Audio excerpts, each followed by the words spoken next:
Elhamdülillah, innelhamdülillah, nahmaduhu ve nesta'inuhu ve nestağfiruh ve na'udhu billahi min şururi enfusina ve min seyyiati a'malina. Men yehdihillahu fela mudille leh ve men yudlil fela hadiye leh. Neşhedü en la ilahe illallah vahdehu la şerike leh ve neşhedü enne Muhammeden abduhu ve resuluhu ersele. Ya eyyühellezine amenu ittaqullaha hakka tukatih ve la temutunne illa ve entum muslimun.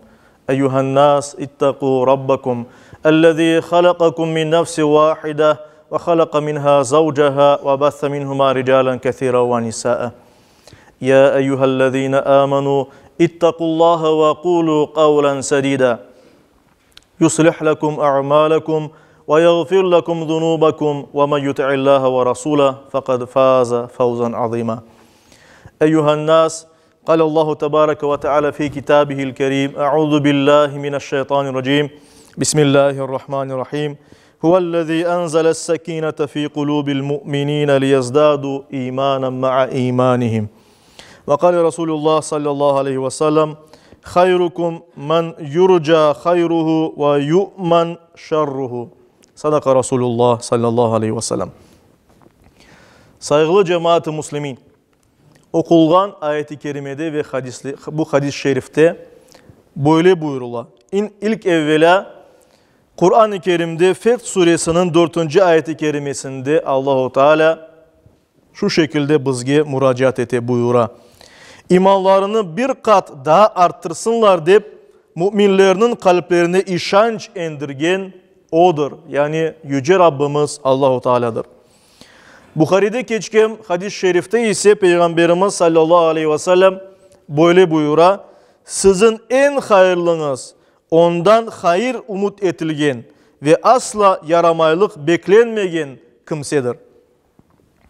Saygılı cemaat-i Müslümin, her bir insan tabi olarak Allahu Teala'nın bergen bir vasfı olarak amanlıkta olmağa isteyi. Her bir insan şu cümleden her birimiz ozu için, yakınları için amanlık isteyi. Bütün yamanlıklardan, kaygılardan, kederlerden uzak kalmağa isteyi. Her bir insanın hakkıdır tehlikesiz bir hayat içinde, huzur içinde yaşamak ve buna gayret etmektir. Hiç şüphesiz bu aytkanlarımız amanlık, yani tınçlık, selametlik Allah-u Teala tarafından verilgen en büyük nimetlerden biridir.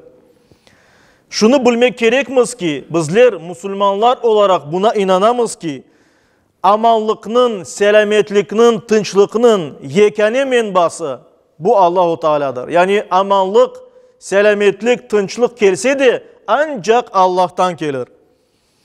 Allah-u Teala'nın 99 güzel adlarından biri de El-Mu'min. El-Mu'min adının manası ise huzur ve amanlık bergen, işanılmakını en çok hak etken ve Allah-u Teala'ya sığınganlarını korku ve kaygılardan aman etken manasına gelmekte. Saygılı ve hürmetli Müslümanlar, biz hepimiz müminler olarak Allah'a inangan kimseler olarak inanamız ki her birimiz Allah'ın himayesi ve korçalaması aslında bulunamız. Her daim Allah'a işanıp dayanamız. Ahzab suresinin 3. ayeti kerimesinde Allahu Teala emir şeklinde bizge buyura. Allah'a işan, Allah'a işanıp dayan. Vekil olarak sizge Allah yeter.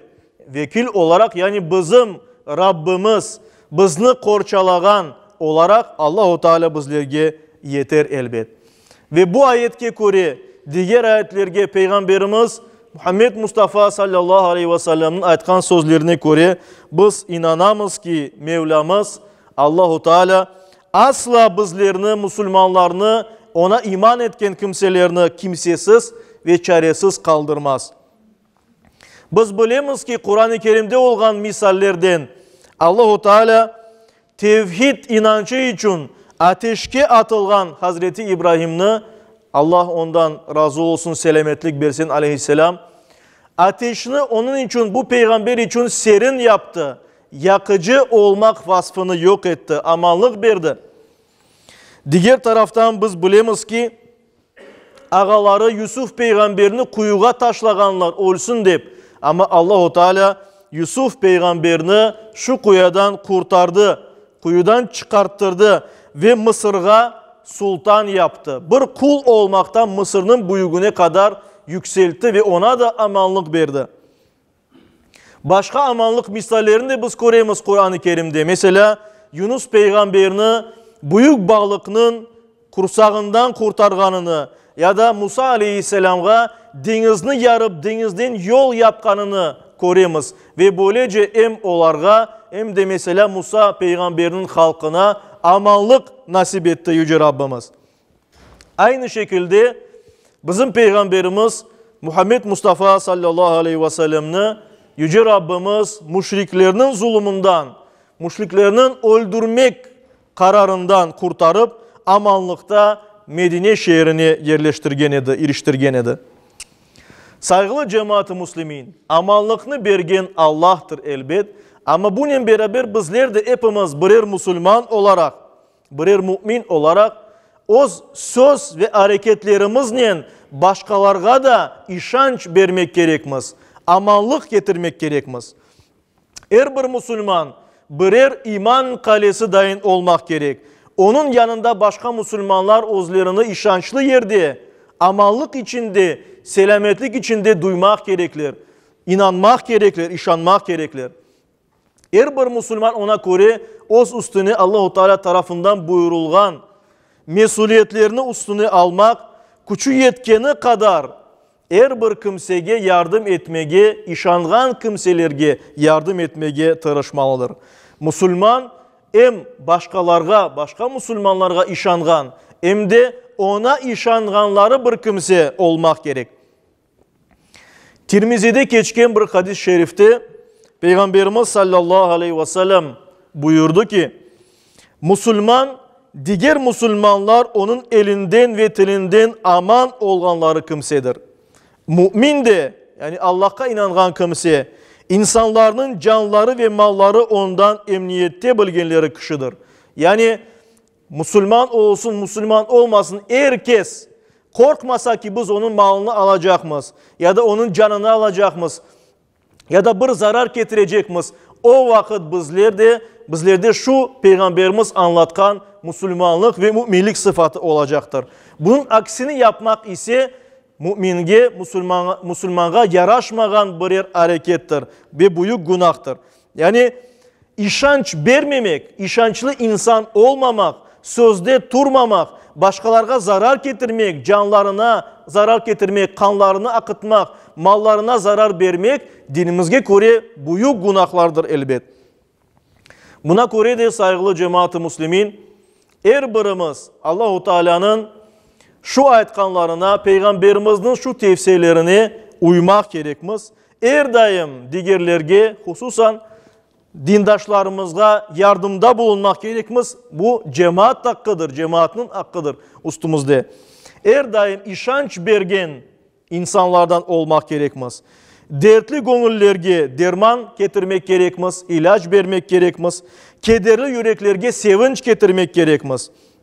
Eğer aramızda şefkat, merhamet, sevgi, muhabbetlik hüküm sürse, bizler birbirimizge inansak ve işansak, zihin gönüllerimizde rahatlık olacak. Biz rahat olacakmız cemaat içinde.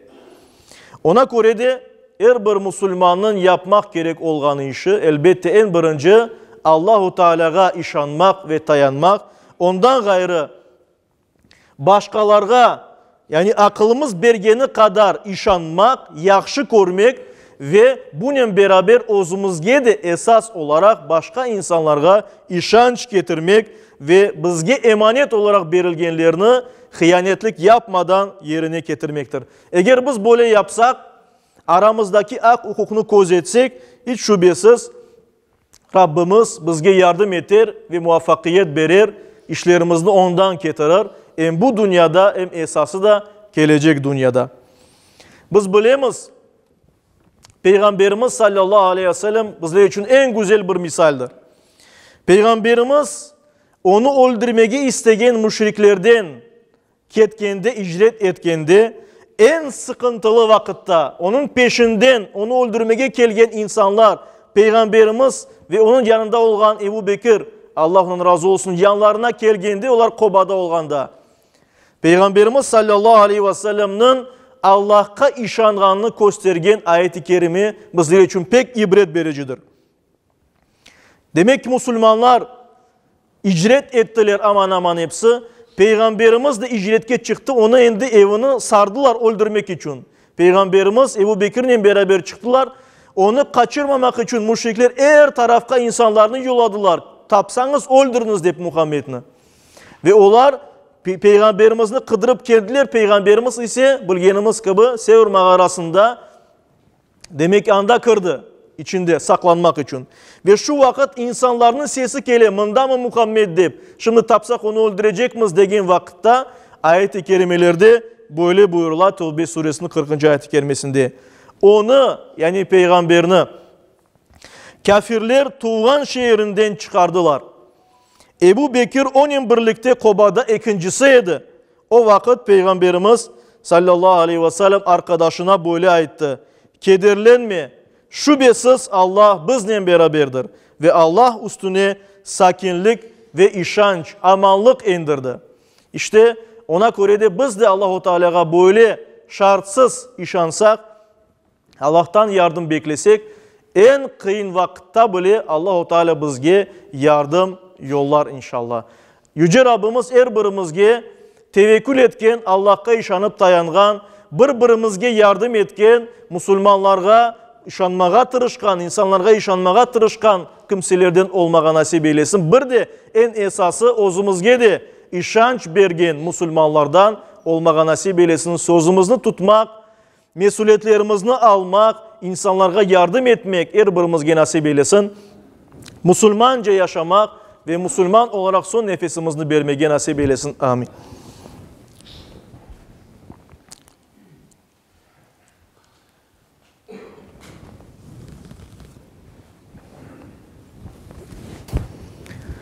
Elhamdülillah ve salatu ve selamu ala Resulillah ve usikum ve nefsel asete bi takvallah.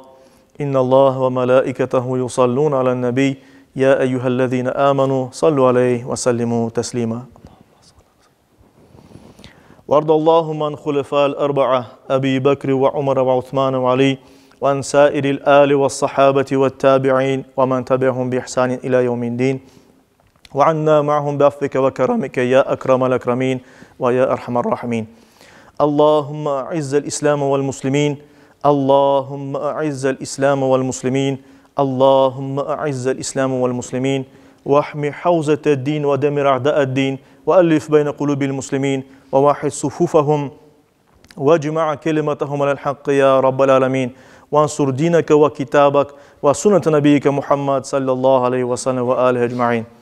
عباد الله إن الله يأمر بالعدل والإحسان وإيتاء ذي القربى وينهى عن الفحشاء والمنكر والبغي يعظكم لعلكم تذكرون. صدق الله ربنا الأعلى وأقيموا الصلاة.